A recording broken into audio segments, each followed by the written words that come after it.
ಖಾನಾವಳಿ ಆರೋಗ್ಯಪೂರ್ಣ ಅಡುಗೆ ಕಾರ್ಯಕ್ರಮಕ್ಕೆ ತಮಗೆಲ್ಲರಿಗೂ ಪ್ರೀತಿಯ ಸ್ವಾಗತ. ನಮ್ಮ ಇವತ್ತಿನ ಖಾನಾವಳಿ ಕಾರ್ಯಕ್ರಮಕ್ಕೆ ಪಾವನಾ ಭಾಗವತ್ ಅವರು ಬಂದಿದ್ದಾರೆ. ಅವರನ್ನ ನಮ್ಮ ಖಾನಾವಳಿಗೆ ಸ್ವಾಗತಿಸೋಣ. ಪಾವನಾ ಅವರೇ, ನಮ್ಮ ಖಾನಾವಳಿಗೆ ಸ್ವಾಗತ. ಶರಣಾರ್ಥಿ. ನಮಸ್ಕಾರ. ಇವತ್ತು ಖಾನಾವಳಿಗೆ ಬಂದಿದ್ದೀರಾ, ಏನ್ ಅಡುಗೆ ಮಾಡ್ತಾ ಇದ್ದೀರಾ? ಇವತ್ತು ಅನಾನಸ್ ಮಾವಿನಕಾಯಿ ಬಳಸಿ ಒಂದು ಕಾಯಿ ರಸ ಮಾಡ್ತಾ ಇದ್ದೀನಿ. ಹೌದಾ? ಅನಾನಸ್ ಮಾವಿನಕಾಯಿ ಕಾಯಿ ರಸ. ಹೌದು. ಓಕೆ, ಇದಕ್ಕೆ ಏನೆಲ್ಲ ಸಾಮಗ್ರಿಗಳು ಬೇಕು? ಇದಕ್ಕೆ ಅನಾನಸ್, ಮಾವಿನಕಾಯಿ, ತೆಂಗಿನಕಾಯಿ ತುರಿ, ಹುರ್ಕೊಳ್ಳೋಕ್ಕೆ ಸಾಸಿವೆ, ಅಕ್ಕಿ, ಮೆಂತೆ, ಧನಿಯಾ, ಬಿಳಿ ಎಳ್ಳು, ಉದ್ದಿನಬೇಳೆ, ಒಣಮೆಣಸಿನ್ಕಾಯಿ ಬ್ಯಾಡಗಿ ತಗೊಂಡಿದ್ದೀನಿ. ಮತ್ತು ಇದಿಷ್ಟು ಹುರ್ಕೊಳ್ಳೋಕ್ಕೆ. ಇದು ಬೆಲ್ಲ, ಉಪ್ಪು ರುಚಿಗೆ. ಓಕೆ, ಸರಿ, ಶುರು ಮಾಡೋಣ ಅಲ್ಲ? ಆಯಿತು. ಫಸ್ಟ್ ಏನ್ ಮಾಡ್ಕೊಳ್ಳೋದು? ಇದು ಫಸ್ಟ್ ಅನಾನಸ್ ಮತ್ತು ಮಾವಿನಕಾಯಿನ ಬೇಯಿಸ್ಕೊಳ್ಬೇಕು. ಇದಿವಾಗ ಮಾವಿನಕಾಯಿ ಅಂದ್ರೆ ರೆಗ್ಯುಲರ್ ಹುಳಿ ಮಾವಿನಕಾಯಿನ ಅಥವಾ ಮಾಮೂಲಿ ಯಾವ್ದಾದ್ರು? ಮಾಮೂಲಿ ಗಿಣಿಮೂತಿ ಬರುತ್ತಲ್ಲ, ಅದಾದ್ರೆ ತುಂಬಾ ಒಳ್ಳೇದು. ತೋತಾಪುರಿ. ಹೌದು, ತೋತಾಪುರಿ ಮಾವಿನಕಾಯಿ ತುಂಬಾ ಒಳ್ಳೇದು. ಸರಿ, ಹಾಗಾದ್ರೆ ರುಚಿ ಚೆನ್ನಾಗಿ ಬರುತ್ತಾ? ಹೌದು ಹೌದು. ಇದು ಕಾಯಿ ರಸ ಅಂದ್ರೆ ಸೌತ್ ಕೇಂದ್ರ ಕಡೆ ಇದು? ಹೌದು, ಸೌತ್ ಕೇಂದ್ರ. ಯೂಶಲಿ ಕಾಯಿ ರಸ ಅಲ್ಲೇ ಮಾಡ್ತಾರೆ. ಹೌದು. ಸರಿ, ಈಗ ಫಸ್ಟ್ ಬೇಯಿಸ್ಕೊಳ್ಳೋಕೆ ಒಂದು ಪಾತ್ರೆ ಕೊಡಿ. ಅನಾನಸ್ ಮತ್ತೆ ಮಾವಿನಕಾಯಿ ಬೇಯಿಸ್ಕೊಳ್ಬೇಕು. ಹಾಕೋತೀರಾ? ನೀರು ಬೇಕಾ ಫಸ್ಟ್ಗೆ? ಹಾ, ನೀರು ಕೊಡಿ. ಯಾವ ಪ್ರಮಾಣ ಅಂತ ಇದೆಯಾ? ಎಷ್ಟು ಅನಾನಸ್ ಅಷ್ಟೇ ಇದೆನಾ ಅಥವಾ ಅಂದ್ರೆ ಈ ತರಕಾರಿಗಳು? ಇಲ್ಲ, ಇದು ಈಕ್ವಲ್ ಪ್ರಪೋರ್ಷನ್ ಹಾಕಿದ್ರೆ ಒಳ್ಳೇದು. ಅದಿಲ್ಲ ಅಂತ ಹೇಳಿದ್ರೆ ಇದು ಅನಾನಸ್ ಜಾಸ್ತಿ, ಮಾವಿನಕಾಯಿ ಕಡಿಮೆ, ಹೇಗ್ ಬೇಕಾದ್ರೂ ಮಾಡ್ಬೋದು. ಬರೀ ಅನಾನಸ್ ಕೂಡ ಮಾಡ್ಬೋದು, ಅಥವಾ ಬರೀ ಮಾವಿನಕಾಯಿನೂ ಮಾಡ್ಬೋದು. ಕಾಯಿ ರಸ ಯಾವ್ದಾದ್ರಲ್ಲಾದ್ರೂ ಮಾಡ್ತಾರೆ. ನೀವು ಎರಡು ಕಾಂಬಿನೇಷನ್ ತಗೊಳ್ಳಿ. ಅಮಟೆಕಾಯಿ ಅಂತ ಗೊತ್ತಾ, ಅದ್ರಲ್ಲೂ ಮಾಡ್ತಾರೆ. ಹುಳಿ ಹುಳಿ ಇರುತ್ತೆ, ಚೆನ್ನಾಗಿರುತ್ತೆ. ಹೌದು, ನಾನು ಈಕ್ವಲ್ ಪ್ರಪೋರ್ಷನ್ ತಕೊಂಡಿದ್ದೀನಿ. ಪೈನಾಪಲ್ ಹಾಕೊಳ್ತಾ ಇದ್ದೀನಿ. ಮಾವಿನಕಾಯಿ,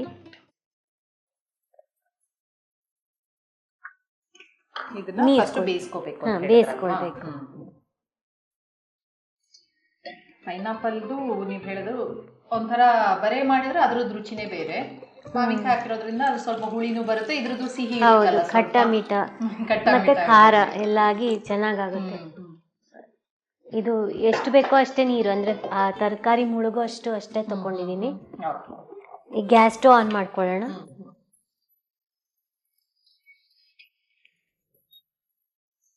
ಇದು ಬೇಗ ಬೆಂದ್ ಹೋಗುತ್ತೆ. ಇದು ಬೇಯೋ ತನಕ ನಾವು ಆ ಮಸಾಲೆನ ಹುರಿದು ರುಬ್ಕೊಂಡ್ಬಿಡೋಣ. ಕಾಯಿ ರಸಕ್ಕೆ ಬೇಕಾಗುವ ಮಸಾಲೆ ರೆಡಿ ಮಾಡಿ. ಹೌದಾ? ಓಕೆ, ಅದಕ್ಕೆ ಏನ್ ಬೇಕೀಗ? ಒಂದು ಕಡಾಯಿ ಕೊಡಿ. ಓಕೆ, ಏನ್ ಬೇಕು? ಸಾಸಿವೆ. ಒಲೆ ಮೇಲೆ ಇಡಲ್ವಾ? ಇಲ್ಲಿ ಫಸ್ಟ್ ಹಾಕೊಂಡ್ಬಿಡ್ತೀರಾ? ಹಾಕೊಂಡು ಆಮೇಲೆ ಸಾಸಿವೆ ಎಷ್ಟು ಹಾಕೋದು? ಸಾಸಿವೆ ಒಂದ್ ಅರ್ಧ ಚಮಚ ಸಾಕು. ಆ ಹೋಳ್ ನೋಡ್ಕೊಂಡು ಎಷ್ಟು ಬೇಕು ಅಂತ. ನೀವು ಒಂದೊಂದು 5-6 ಪೀಸ್ ಮಾವಿನಕಾಯಿ, 5-6 ಪೀಸ್ ತಗೊಂಡಿದ್ದೀರಾ? ಹೌದು. ಓಕೆ, ಸರಿ. ಉದ್ದಿನ ಬೇಳೆ ಸಾಕಷ್ಟೇನಾ? ಒಂದು ಕಾಲು ಚಮಚದಷ್ಟು ಅಷ್ಟೇ ಸಾಕು. ಅದು ಸ್ವಲ್ಪ ಗಟ್ಟಿ ಆಗಕ್ಕೆ ಅಷ್ಟೇ. ಬಿಳಿ ಎಳ್ಳು ಸ್ವಲ್ಪ ಜಾಸ್ತಿ ಹಾಕ್ತಾ ಇದ್ದೀನಿ. ಒಟ್ಟಿಗೆ ಹುರಿಯೋದಾ? ಎಲ್ಲ ಬೇರೆ ಬೇರೆ ಹುರಿಯೋದು ಬೇಡವಾ? ಬೇಡ ಬೇಡ. ಕಾಲು ಚಮಚ ಹಾಕಿದ್ರ ಬಿಳಿ ಎಳ್ಳು? ಹಾ, ಹೌದು. ಇದು 1 ಚಮಚ ಧನಿಯಾ. ಓಕೆ. ಯಾಕಂದ್ರೆ ನೀವು ಪ್ರಮಾಣಗಳು ನೀವು ಯಾವ ಮನೇಲಿ ಮಾಡಿರ್ತೀರಲ್ಲ, ಕೆಲವರು ಫಸ್ಟ್ ಟೈಮ್ ಕಲಿತಾ ಇರ್ತಾರಲ್ಲ, ಅವ್ರಿಗೆ ನಾವು ಹೇಳ್ಬೇಕು ಎಷ್ಟು ಚಮಚ ಹಾಕ್ತೀವಿ ಅಂತ. ಹೌದು. ಇದು ಅಕ್ಕಿ ಗಟ್ಟಿ ಬರಕ್ಕೆ, ಇದು ಆಪ್ಷನಲ್, ಬೇಡಾದ್ರೆ ಸ್ಕಿಪ್ ಮಾಡ್ಬೋದು. ಇದು ಗಟ್ಟಿ ಬರಕ್ಕಂತ ಅಕ್ಕಿ ಹಾಕ್ತಾ ಇದ್ದೀನಿ. ಇದು 1/4 ಚಮಚ ಹಾಕ್ತಾ ಇದ್ದೀನಿ ಅಷ್ಟೇ. ಮೆಂತೆ, ಯಾಕಂದ್ರೆ ಅಡ್ಗೆ ಮಾಡೋರಿಗೆ ಇದೆಲ್ಲ ತುಂಬಾ ಸಿಂಪಲ್ ವಿಚಾರ. ಗೊತ್ತಿಲ್ಲದವ್ರಿಗೆ ಇದು ಎಷ್ಟು ಹಾಕಿದ್ರು ಅಂತಾನೆ ಗೊತ್ತಾಗಲ್ಲ. ಹೌದು, ಕರೆಕ್ಟ್. ಹೌದು. ಮೆಂತೆ 1/4 ಚಮಚ, ಕರಿಬೇವು 5-6 ಎಸಳುಗಳು, ಬ್ಯಾಡಗಿ ಮೆಣಸಿನ್ಕಾಯಿ ಅಷ್ಟು ಹಾಕ್ತಾ ಇದ್ದೀನಿ. ಯಾಕಂದ್ರೆ ಇದೆರಡು ಹುಳಿ ಇರೋದ್ರಿಂದ ಖಾರ ಸ್ವಲ್ಪ ಜಾಸ್ತಿ ಇರಬೇಕು ಅದಕ್ಕೆ. ಮತ್ತೆ ಬ್ಯಾಡಗಿ ಸ್ವಲ್ಪ ಖಾರ ಕಡಿಮೆನೇ ಇರುತ್ತಲ್ವಾ? ಹೌದು ಹೌದು. ಕಲರ್ ಚೆನ್ನಾಗಿ ಬರುತ್ತೆ. ಹೌದು. ಎಣ್ಣೆ ಕೊಡಿ. ಮತ್ತೆ ಒಮ್ಮೆ ಖಾನಾವಳಿಗೆ ಬಂದು ಅಡಿಗೆ ಮಾಡಿದೀರಾ? ಹೌದು. ಏನ್ ಅಡಿಗೆ ಮಾಡಿದ್ರಿ ಹೇಳಿ? ಆಲೂ ಟಿಕ್ಕಿ ಮಾಡಿದ್ದೆ. ಅದು ಮಕ್ಕಳಿಗೆ ಪ್ರಿಯವಾದ ಆಲೂ ಟಿಕ್ಕಿ ಮಾಡಿದ್ರಿ. ಸ್ವಲ್ಪ ಹಳೆ ಅಡಿಗೆನೆ ಅನ್ಸುತ್ತಲ್ವಾ ಇದು? ಇದು ಸಾಂಪ್ರದಾಯಿಕ ಅಡಿಗೆ. ಹೌದು. ಅಂದ್ರೆ ಎವರ್ಗ್ರೀನ್. ಬಂದು ಅಡ್ಗೆ ತುಂಬಾ ಖುಷಿ ಆಯ್ತಪ್ಪ. ನನ್ ಮಗನು ತುಂಬಾ ಎಂಜಾಯ್ ಮಾಡ್ದ. ಮನೆಗೆ ಹೋದ್ಮೇಲೆ ಅದೇ ಸುದ್ದಿ, ಹೌದಾ? ಅಮ್ಮ ಶೂಟಿಂಗು ಅದು ಎಷ್ಟ್ ಚೆನ್ನಾಗಿತ್ತು, ಅಡಿಗೆ ಎಷ್ಟ್ ಚೆನ್ನಾಗಿತ್ತು ಅಂತ. ಹೌದಾ? ಹೌದು, ಮಗನು ಬಂದ್ಬಿಟ್ಟು ನೀವ್ ಹೇಳಿದ್ರೆ ಅಡ್ಗೆನೂ ಎಲ್ಲ ಮಾಡ್ತಾನೆ ಅಂತ ಹೇಳ್ತಾ ಇದ್ರಿ. ಈಗ ಬಂದ್ಬಿಟ್ಟು ಅವನು ಬಂದು ಏನಾದ್ರು ನೋಡಿದಾನೆ ಎಲ್ಲ ಅಲ್ವಾ? ಒಂಥರ ಅಡ್ಗೆದು ಏನೋ ಬಂದ್ಬಿಟ್ಟಿದೆ ಕಲೆ ಅವನ್ಗುನು. ಹಾಗಾದ್ರೆ ಬಂದಿದೆ ಅನ್ಬೋದು. ನಿಮ್ಗೂ ಅಡ್ಗೆದು ಇಂಟ್ರೆಸ್ಟಾ ಹೇಗೆ? ಅಡಿಗೆ ಅಂದ್ರೆ ಮದ್ವೆ ಆದ್ಮೇಲೆ ನಂಗೆ ಇಂಟ್ರೆಸ್ಟ್. ಮದ್ವೆಕ್ಕಿಂತ ಮುಂಚೆ ನಂಗೆ ಇದು ಇಂಟ್ರೆಸ್ಟ್ ಇರ್ಲಿಲ್ಲ. ಕಾಲೇಜು ಓದೋದು ಅದ್ರ ಕಡೆ. ಮದ್ವೆ ಆದ್ಮೇಲೆ ನಾನು ಅಡಿಗೆ ಕಡೆ ಗಮನ ಕೊಟ್ಟಿದ್ದು, ನಿಜ ಹೇಳ್ಬೇಕು ಅಂದ್ರೆ. ಹೆಚ್ಚಿನವ್ರು ಹಾಗೇನೆ, ಅಂದ್ರೆ ಮುಂಚೆಲಾದ್ರೆ ಅಮ್ಮ ಇರ್ತಾಳೆ, ಎಲ್ಲ ಅಡ್ಗೆ ಮಾಡ್ತಾ ಇರ್ತಾರೆ, ಟೈಮು ಇರೋದಿಲ್ಲ. ಅನಿವಾರ್ಯತೆ. ಹೌದು, ನಾವೇ ಮಾಡ್ಬೇಕು. ಮತ್ತೆ ಅದ್ರ ಬಗ್ಗೆ ಇಂಟ್ರೆಸ್ಟ್ ಇದ್ರೆ ತುಂಬಾ ಏನದು ತುಂಬಾ ಬರ್ಡನ್ ಅಂತ ಅನ್ಸಲ್ಲ. ನಿಮ್ಗೆ ಆಸಕ್ತಿ ಇದ್ರೆ ಒಂದಿನ ಇನ್ನೊಂದ್ ದಿನ ಮಾಡೋದು, ಅದು ಮಕ್ಳಿಗೆ ಮಾಡ್ಕೊಡೋದು, ಪ್ರೀತಿಯಿಂದ ಮಾಡುವಾಗ ಅದು ಖುಷಿನೇ ಬೇರೆ. ಹೌದು. ಇದು ಹುರಿಯೋದು ಎಲ್ಲ ಒಟ್ಟಿಗೆ ಹಾಕೊಂಡ್ಬಿಟ್ರೆ ಪರವಾಗಿಲ್ವಾ? ಪರವಾಗಿಲ್ಲ. ಅದೇನು ಅಂದ್ರೆ ತುಂಬಾ ಹುರಿಯೋದೇನ್ ಬೇಡ, ಅದು ಘಮ ಬಂದ್ರೆ ಹಸಿ ವಾಸನೆ ಹೋದ್ರೆ ಸಾಕು. ಅದಕ್ಕೆ ನಾನು ಎಳ್ಳು ಎಲ್ಲ ಒಟ್ಟಿಗೆ, ಆಕ್ಚುಲಿ ಎಳ್ಳು ಅಂದ್ರೆ ತೆಳು ಇರುತ್ತಲ್ಲ, ಸಪ್ರೇಟ್ ಆಗಿ ಹುರ್ಕೊಳ್ಬೇಕು ಲಾರ್ಜ್ ಕ್ವಾಂಟಿಟಿ ಇದ್ರೆ. ಇದು ನಾನು ಸ್ವಲ್ಪ ಮಾಡ್ತಾ ಇರೋದಲ್ಲ, ಅದಕ್ಕೆ ಒಟ್ಟಿಗೆ. ಹೌದು, ಈ ದೇವಸ್ಥಾನದಲ್ಲೆಲ್ಲ ಅದೇ ಸಪ್ರೇಟ್ ಆಗಿ ಮಾಡ್ಕೊಳ್ತಾರೆ. ಲಾರ್ಜ್ ಕ್ವಾಂಟಿಟಿ ಇರುತ್ತಲ್ಲ, ಇದು ನಾನು ಇಷ್ಟೇ ಮಾಡ್ತಾ ಇರೋದು ಈ ಪಾತ್ರೆಗೆ. ಹೌದು. ಈ ಮನೇಲಿ 2-3 ಜನ ಇದ್ರೆ ಹೀಗೆ ಮಾಡ್ಕೊಳ್ಬೋದು. ಅದೇನ್ ತುಂಬಾ ಹುರಿಬೇಕು ಅಂತಿಲ್ಲ, ಸ್ವಲ್ಪ ಹಸಿ ವಾಸನೆ ಹೋದ್ರೆ ಆಯ್ತು ಅಷ್ಟೇ. ಮತ್ತೆ ಕಾಯಿ ರಸಗಳು ಇನ್ನೂ ಬೇರೆದ್ರಲ್ಲಿ ಮಾಡ್ತಾರಲ್ಲ, ಇನ್ಯಾವ್ದ್ರಲ್ಲಿ ಮಾಡ್ತೀರಾ ರಸನ? ಬೆಂಡೆಕಾಯಲ್ಲಿ ಮಾಡ್ಬೋದು, ಅಮಟೆಕಾಯಲ್ಲಿ ಮಾಡ್ಬೋದು. ಅಮಟೆಕಾಯಿ ಮಾಡ್ಬೋದು. ಮತ್ತೆ ಅದೇ ಬರೀ ಪೈನಾಪಲ್ ಇಲ್ಲಾಂದ್ರೆ ಬರೀ ಮಾವಿನಕಾಯಿ ಬಳಸಿ ಮಾಡ್ಬೋದು. ಮೇನಾಗಿ 4 ತರಕಾರಿಲಿ ಜಾಸ್ತಿ ಮಾಡೋದು. ಹೌದು. ಇದು ಆಗಿದೆ, ಆಫ್ ಮಾಡ್ತೀನಿ. ಇದು ಸಣ್ಣ ಫ್ಲೇಮ್ ಅಲ್ಲಿ ಮಾಡ್ತಾ ಇದ್ದೀನಿ, ಬೇಯ್ತಾ ಇದೆ. ಬೇಯುತ್ತೆ. ಆಯ್ತು, ಇದು ತಣಿಲಿ. ತಣಿದ ಮೇಲೆ ರುಬ್ಕೊಂಡ್ರೆ ಆಯ್ತು ಈ ಮಸಾಲೆನ. ಕಾಯಿ ಜೊತೆ ರುಬ್ಕೊಳ್ಬೇಕು. ಸ್ವಲ್ಪ ತಣಿಬೇಕು. ಹೌದು. ಈಗ ಹುರಿದಿರೋ ಮಸಾಲೆ ತಣ್ಣಗಾಗಿದೆ. ಮತ್ತೆ ಇದು ಅನಾನಸ್ ಮತ್ತೆ ಮಾವಿನಕಾಯಿನೂ ಚೆನ್ನಾಗಿ ಬೆಂದಿದೆ. ಈಗ ಇದನ್ನ ರುಬ್ಕೊಳ್ಳೋಣ. ಅದಕ್ಕೆ ಒಂದು ಮಿಕ್ಸಿ ಜಾರ್ ಕೊಡಿ. ಬಸವಣ್ಣನವರ ವಚನಗಳು ಇಷ್ಟ, ನಾವು ಓದ್ತಾ ಇರ್ತೀನಿ. ಹೌದಾ? ಬಹಳ ಸಂತೋಷ. ಅಂದ್ರೆ ಹೇಗೆ ನಿಮ್ಗೆ ಇದ್ರ ಬಗ್ಗೆ ಆಸಕ್ತಿ? ಈಗ ವಚನದ ಬಗ್ಗೆ ಮುಂಚಿನೂ ಅಂದ್ರೆ ಈ ಸ್ಕೂಲಲ್ಲೇ ಇರುತ್ತಲ್ಲ, ನಂಗೆ 5ನೇ ಕ್ಲಾಸಿಂದಾನೇ ಬಸವಣ್ಣನವರ ವಚನಗಳು ಇಂಟ್ರೊಡ್ಯೂಸ್ ಮಾಡಿದ್ರು. ಹೌದೌದು, ಶಾಲೆಯಲ್ಲಿ ಕಳಬೇಡ, ಕೊಲಬೇಡ, ಹುಸಿಯ ನುಡಿಯಲು ಬೇಡ, ಅನ್ಯರಿಗೆ ಅಸಹ್ಯ ಪಡಬೇಡ, ಇದಿರ ಹಳಿಯಲು ಬೇಡ, ಮುನಿಯ ಬೇಡ, ಬಣ್ಣಿಸಬೇಡ, ತನ್ನನ್ನು ಬಣ್ಣಿಸಬೇಡ, ಇದೇ ಅಂತರಂಗ ಶುದ್ಧಿ, ಇದೇ ಬಹಿರಂಗ ಶುದ್ಧಿ, ಇದೇ ನಮ್ಮ ಕೂಡಲ ಸಂಗಮ ನೊಲಿಸುವ ಪರಿ. ಇದು 5ನೇ ಕ್ಲಾಸ್ ಟೆಕ್ಸ್ಟ್ ಬುಕ್ ಅಲ್ಲಿ ನೆನಪಿದೆ, ನನಗೂ ನೆನಪಿದೆ. ಆದ್ರೆ ಪರವಾಗಿಲ್ಲ, ನೀವು ನೆನಪಲ್ಲಿ ಇಟ್ಕೊಂಡಿದ್ದೀರಾ, ಈಗಲೂ ಓದ್ತಿದ್ದೀರಾ ಅಂದ್ರೆ ಬಹಳ ಒಳ್ಳೇದು. ಯಾಕಂದ್ರೆ ಬಸವಣ್ಣನವರು ಅವರ ಒಂದು ವಚನದಲ್ಲೇ ಎಲ್ಲ ಜೀವನಕ್ಕೆ ಏನಿರ್ಬೇಕು ಎಲ್ಲ ಒಂದು ಒಳ್ಳೆ ಮೆಸೇಜ್ ಇದೆ, ಸಂದೇಶ ಇದೆ ಅಂತ ಹೇಳ್ಬೋದು. ಹೌದು. ಹಾಗೆ ಎಲ್ಲ ಓದ್ತಾ ಇರ್ತೀರಾ ಎಲ್ಲಾದ್ರೂ ಅವಕಾಶ ಸಿಕ್ಕಿದ್ರೆ ಎಲ್ಲ? ಹೌದು, ಅಕ್ಕ ಮಹಾದೇವಿ ವಚನನೂ ಓದ್ತಾ ಇರ್ತೀನಿ, ಬಸವಣ್ಣನವರ ವಚನ ಎಲ್ಲ ಓದ್ತಾ ಇರ್ತೀನಿ. ಓಕೆ. ಹಾಗೇನೆ ಇವತ್ತು ಬಸವ ವಾಹಿನಿಗೆ ಬಂದು 2ನೇ ಸಲ ಒಂದು ಅಡಿಗೆ ಮಾಡ್ತಾ ಇದ್ದೀರಾ. ಹೌದು. ನನಗೂ ಸಂತೋಷ. ತೆಂಗಿನಕಾಯಿ ತುರಿ ಕೊಡಿ. ಈಗ ಈ ಕಾಯಿ ರಸ ಅಂತ ಹೇಳಿದ್ರೆ ಹಸಿಯಲ್ಲೂ ಮಾಡ್ತಾರಲ್ವಾ ಕೆಲವೊಂದು? ಹೌದು, ಮಾಡ್ತಾರೆ. ಹಸಿ ಮಾವಿನಕಾಯಲ್ಲೂ ಮಾಡ್ಬೋದಲ್ವಾ? ಹೌದು, ಮಾಡ್ಬೋದು. ಸೇಮ್ ಮಸಾಲೆ ಹಾಕ್ಬಿಟ್ಟು. ಹೌದು, ಮಾಡ್ಬೋದು. ಹಸಿ ತರಕಾರಿ ಏನಾದ್ರು ಸೌತೆಕಾಯಿಲ್ಲೂ ಮಾಡ್ತಾರಲ್ವಾ? ಮಾಡ್ತಾರೆ. ಹೌದು, ನಾನ್ ಟ್ರೈ ಮಾಡಿಲ್ಲ. ಮಾಡ್ತಾರೆ ಅಂತ ಗೊತ್ತು, ನಾನ್ ಟ್ರೈ ಮಾಡಿಲ್ಲ. ಇದು ಇವಾಗ ಆಯ್ತಾ? ಇನ್ನೇನು ಮಿಕ್ಸಿಗೆ ಹಾಕೋದಾ ಈಗ? ಸ್ವಲ್ಪ ನೀರ್ ಹಾಕಿ ರುಬ್ಕೊಳ್ಬೇಕು. ನುಣ್ಣಗಾಗ್ಬೇಕಿದು. ನೀರ್ ಎಷ್ಟು ಬೇಕೋ ಅಷ್ಟು ಹಾಕ್ಬಿಡಿ, ಬೀಳಲ್ಲ. ಹಾಗೆ ಪರವಾಗಿಲ್ಲ, ಸಾಕು. ಆಮೇಲೆ ರುಬ್ಕೊಳ್ಬೇಕಾದ್ರೆ ಹಾಕೊಂಡ್ರೆ ಆಯ್ತು.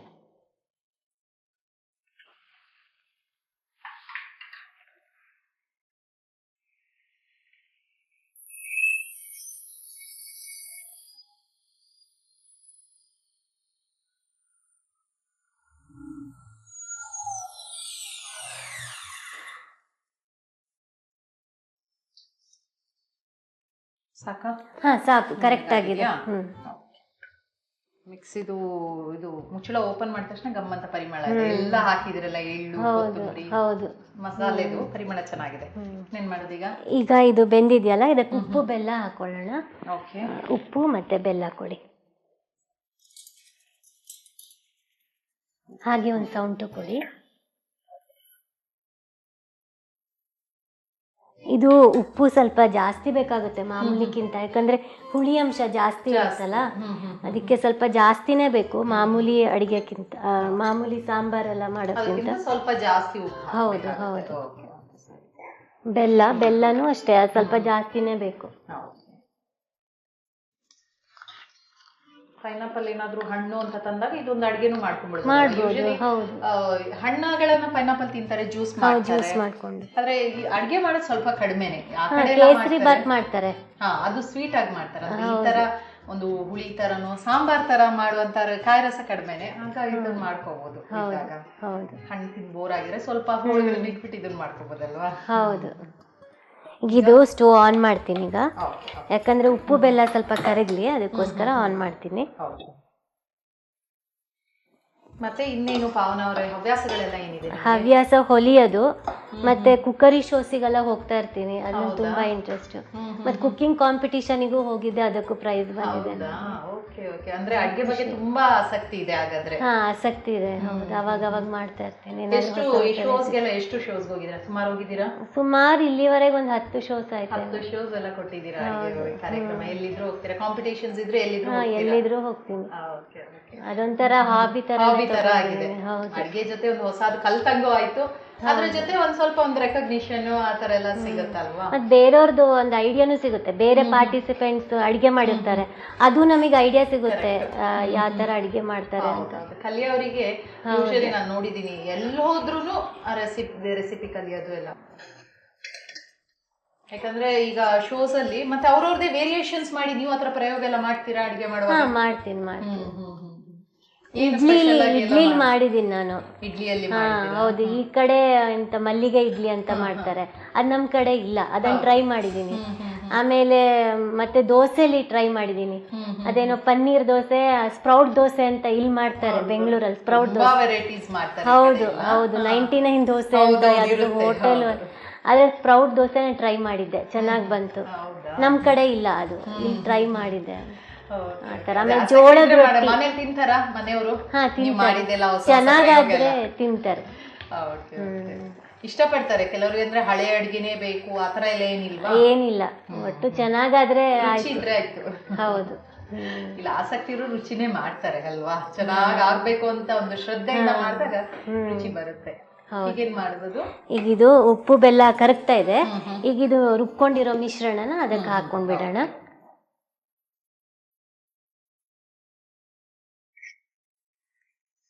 ಖಾನಾವಳಿಯೆಲ್ಲ ನೋಡಿ ಕಲ್ತಿದ್ದೀರಾ ರೆಸಿಪೀಸ್ ಎಲ್ಲ? ಕಲ್ತಿದ್ದೀನಿ, ಟ್ರೈ ಮಾಡಿದೀನಿ, ಮಾಡ್ತಾ ಇರ್ತೀನಿ, ಚೆನ್ನಾಗಿ ಬಂದಿದೆ. ಹೌದಾ? ನೀವು ಕೂಡ ಚೆನ್ನಾಗಿ, ನಮ್ಗೆ ಅದು ಟಿಕ್ಕ ನೆನಪಿದೆ, ಚೆನ್ನಾಗಿ ಮಾಡಿದೀರಾ, ಒಳ್ಳೇದು. ಮಕ್ಕಳಿಗೆ ಖುಷಿ ಅಂತ ನೀವು ಹೇಳಿದ್ರಿ, ನಂಗೂ ತುಂಬಾ ಇಷ್ಟ ಆಯ್ತು, ಅದು ಚೆನ್ನಾಗಿತ್ತು, ಸಿಂಪಲ್ ಆಗಿತ್ತು, ಟೇಸ್ಟ್ ಚೆನ್ನಾಗಿತ್ತು. ಕೆಲವೊಂದ್ಸತಿ ಅಂತದ್ ಮಾಡಕ್ಕೆ ನಮ್ಗೆ ತುಂಬಾ ಪ್ರೋಸೆಸ್ ಅಂತ ಫೀಲ್ ಆಗತ್ತೆ, ಅದಕ್ಕೋಸ್ಕರ ಹೊರಗಡೆ ಹೋಗಿ ತಿಂತಾರೆ ಹೆಚ್ಚಿನವರು. ಇಂಥದ್ದು ಸ್ನಾಕ್ಸ್ ಐಟಮ್ಸ್ ಎಲ್ಲ ನೀವು ನೋಡಿ, ಹೊರಗಡೆ ಎಲ್ಲ ಹೋಟ್ಲ್ ಅಂದ್ರೆ ತುಂಬಾ ಜನ ಇದ್ದು ತುಂಬಾ ಜಾಸ್ತಿ ಹಣ ಕೊಟ್ಟು ತಿಂತಾ ಇರ್ತಾರೆ. ಹೌದು, 1ಕ್ಕೆ 3 ರೇಟ್. ಆದ್ರೆ ಮನೇಲೆ ಸಿಂಪಲ್ ರೆಸಿಪಿ ಕಲಿತ್ರೆ ಆರೋಗ್ಯಕ್ಕೆ ಒಳ್ಳೇದು. ಹೌದು, ಒಂಚೂರು ನೀರು ಕೊಡಿ, ಸ್ವಲ್ಪ ಹಾಕ್ಬಿಡ್ತೀನಿ, ಮಿಕ್ಸ್ ಮಾಡಿ. ಸಾಕು. ಇದು ಸ್ವಲ್ಪ ದಪ್ಪನೇ ಇರುತ್ತೆ, ತುಂಬಾ ತೆಳು ಇರಲ್ಲ, ಕನ್ಸಿಸ್ಟೆನ್ಸಿ ದಪ್ಪನೇ ಇರ್ಬೇಕು ಸ್ವಲ್ಪ, ಅದಕ್ಕೆ ಸ್ವಲ್ಪನೇ ನೀರು ಸಾಕು. ಮನೆಯವ್ರದ್ದು ಯಾವ್ದು? ನಿಮ್ದು ಮಂಗಳೂರು ಕಡೆ ಅಂತ? ಹೌದು, ನಮ್ಮ ಮನೆ ಊರು ಹೊಸಪೇಟೆ, ಹಂಪೆ ಹತ್ರ ಹೊಸಪೇಟೆ ಇದೆಯಲ್ಲ, ಅಲ್ಲೇನೆ. ಸ್ವಲ್ಪ ಬೇರೆ ತರ ಅಲ್ವಾ? ಬೇರೆ, ಅಲ್ಲಿ ಜೋಳದ ರೊಟ್ಟಿ ಜಾಸ್ತಿ, ನಮ್ ಕಡೆ ಜೋಳದ ರೊಟ್ಟಿ ಇಲ್ಲ. ನಾನು ಈಗ ಕಲ್ತಿದ್ದು ಜೋಳದ ರೊಟ್ಟಿ ಮಾಡ್ತಾ. ಕಲ್ತಿದ್ದೀನಿ, ಅಂದ್ರೆ ಬಡಿಯಕ್ಕಲ್ಲ ಬರಲ್ಲ, ಅದನ್ನ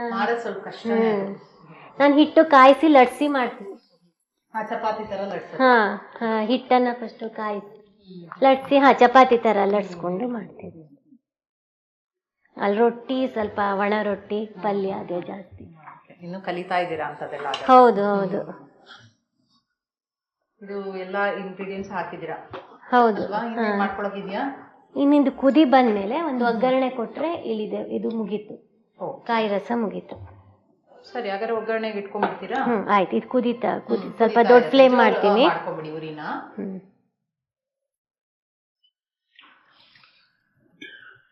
ಒಗ್ಗರಣೆ ಮಾಡ್ಕೊತೀರಾ? ಮಾಡ್ಕೊಡಿ. ಒಲೆ ಹಚ್ಕೊಂಡು ಇದನ್ನ ಪ್ಯಾನ್ ಹಾಕ್ಬಿಡಿ. ಆಯ್ತು.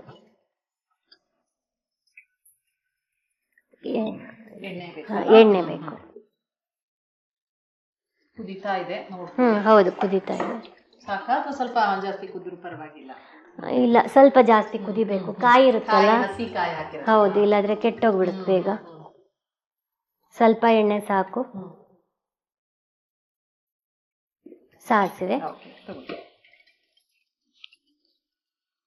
ಮಗ ಸ್ಕೂಲ್ಗೆ ಹೋಗ್ತಾ ಇದ್ದಾನಲ್ವಾ? ಹೌದು, ಮಗ ಎಷ್ಟನೇ ಕ್ಲಾಸು? ಈಗ 4th ಆಯ್ತು, 5th. ಮನೆಯವ್ರು ಏನ್ ಮಾಡ್ತಾ ಇದಾರೆ? ಅವ್ರು ಸಾಫ್ಟ್ವೇರ್ ಇಂಜಿನಿಯರ್. ಸೊ ನೀವು ಮನೇಲೇ ಇದ್ದೀರಾ ಇವಾಗ? ನಾನು ಅಡುಗೆ ಮಾಡ್ಕೊಂಡು ಅದ್ರಲ್ಲೇ ಆಗ್ಬಿಡುತ್ತೆ ಟೈಮ್. ಹೌದು ಹೌದು.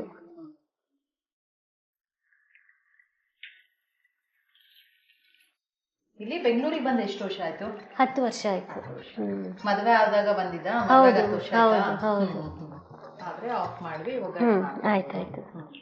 ಸ್ವಲ್ಪ ಕುದಿಲಿ, 1 ನಿಮಿಷ ಕುದಿ. ಮತ್ತೆ ಯಾವ್ದು ಇಷ್ಟ ನೀವು ಮಾಡೋ ಅಡಿಗೆಯಲ್ಲಿ ಮನೆಯವ್ರಿಗೆ ಅಥವಾ ಮಗಂಗೆ ಯಾವ್ದು ಇಷ್ಟ? ಅವನಿಗೇನು ಇಷ್ಟ? ಅವನಿಗೆ ಚಾಟ್ಸೇ ಇಷ್ಟ. ಆಲೂ ಟಿಕ್ಕಿ, ಸಮೋಸ, ಆಮೇಲೆ ಕುಲ್ಚಾ, ಆಮೇಲೆ ಬೆಂಡಿ ಫ್ರೈ, ಆಮೇಲೆ ತರಕಾರಿ ವೆಜಿಟೇಬಲ್ ತಡ್ಕ ಅಂತದೆಲ್ಲ ತುಂಬಾ ಇಷ್ಟಪಡ್ತಾರೆ. ಇಂಡಿಯನ್ ಸ್ಟೈಲ್ ಎಲ್ಲ. ಹೌದು ಹೌದು. ಇದು ಆಫ್ ಮಾಡ್ತೀನಿ ಈಗ. ನಮ್ಮ ಮನೆಯವರಿಗೆ ಇಡ್ಲಿ ಇಷ್ಟ, ದೋಸೆ, ಆಮೇಲೆ ಪೂರಿ ತುಂಬಾ ಇಷ್ಟ. ಪೂರಿ ಅಂದ್ರೆ ಇಷ್ಟ.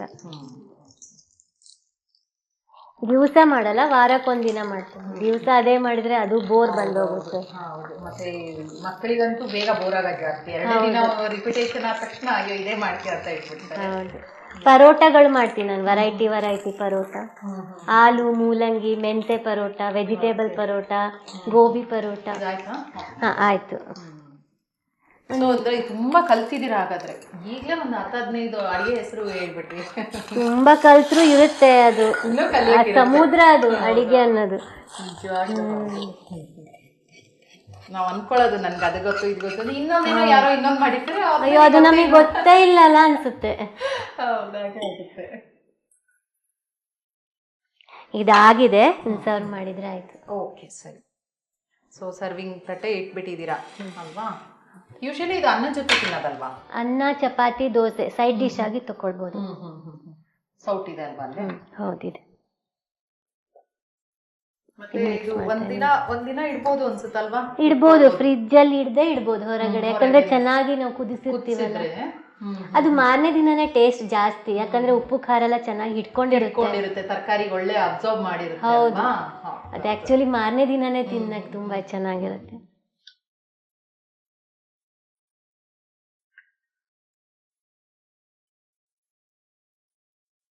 ಈಗ ಮಾವಿನಕಾಯಿ ಸೀಸನ್ ಕೂಡ ಬರ್ತಾ ಇದೆ, ಅವಾಗ ಈ ತರ ಎಲ್ಲ ಮಾಡ್ಕೊಂಡ್ರೆ ಆ ಸೀಸನ್ಗೆ ಅನಾನಸ್ ಕೂಡ ಮಾರ್ಕೆಟ್ ಅಲ್ಲಿ ತುಂಬಾ ಬರ್ತಾ ಇದೆ. ಹೌದು.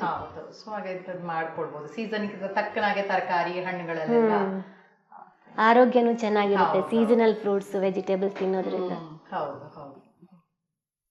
ರೆಡಿ ಆಗಿದೆ, ವಿಭೂತಿ ಕೊಡಿ. ಈಗ ವಿಭೂತಿ ಹಚ್ತೀನಿ.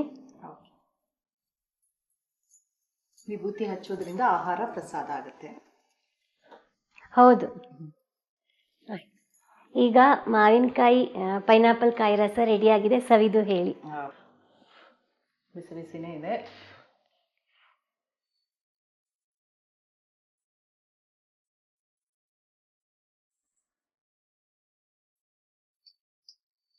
ಬಹಳ ರುಚಿಯಾಗಿ ಮಾಡಿದ್ದೀರಾ. ಸಿಹಿ ಖಾರ ಖಾರ ಆಗ್ಬಿಟ್ಟು ಏನೋ ಒಂಥರ ಡಿಫ್ರೆಂಟ್ ಆಗಿದೆ. ಮತ್ತೆ ಹುಳಿನೂ ಬರ್ತಾ ಇದೆ. ತುಂಬಾ ಚೆನ್ನಾಗಿ ನೀವು ಹೇಳಿದ್ರ ಪ್ರಕಾರ ಅನ್ನ ಹಾಕಿದ್ರೆ ತುಂಬಾ ಚೆನ್ನಾಗಿರ್ತಾ ಇತ್ತು. ಅನ್ನದ ಜೊತೆ ಕಲ್ಸ್ಕೊಂಡಿದ್ರೆ ಬೆಸ್ಟ್ ಆಗಿರ್ತಿತ್ತು. ಆದ್ರೆ ಹೋಳನ್ನ ಹಾಗೆ ತಿನ್ಬೋದು. ತುಂಬಾ ಚೆನ್ನಾಗಿದೆ. ಮನೆಯಲ್ಲಿ ರೆಗ್ಯುಲರ್ ಸಾಂಬಾರ್ ಎಲ್ಲಕ್ಕಿಂತ ಇದನ್ನ ಖಂಡಿತ ಮಾಡ್ಕೋಬಹುದು. ಒಳ್ಳೆ ರುಚಿಯಾದ ಅಡಿಗೆಯನ್ನ ಇವತ್ತು ಖಾನಾವಳಿಯಲ್ಲಿ ಮಾಡಿದ್ದೀರಾ. ನಮ್ಮ ಖಾನಾವಳಿ ತಂಡದ ಪರವಾಗಿ ಹಾಗೂ ನಮ್ಮ ಬಸವ ವಾಹಿನಿ ಕಡೆಯಿಂದ ನಿಮ್ಗೊಂದು ಕಿರುಕಾಣಿಕೆ. Thank you.